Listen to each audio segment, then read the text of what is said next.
अस्सलामुअलैकुम। आप देख रहे हैं के न्यूज़ चैनल HD।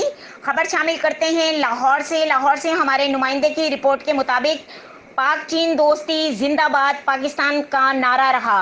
रायविंड 19 साला पाकिस्तानी लड़की ने 49 साला चाइनीज लड़के से शादी कर ली। चाइनीज लड़के के पास मुसलमान होने का कोई सबूत नहीं। पाकिस्तानी दुल्हन समरीन मुनीर का ताल्लुक मुसलमान घराने से है। चाइनीज नौजवान वांग चेंकाई और समरीन दोनों एक ही फैक्ट्री में काम करते थे। दोनों का निकाह 3 सितंबर को उकाड़ा में किया गया। वलीमे की रस्म रायविंड एक निजी शादी हॉल में की गई।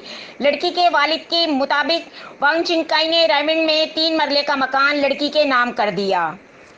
का नाम क्या है? समरीन। समरीन। कितनी उम्र है आपकी? 19 साल। 19 साल।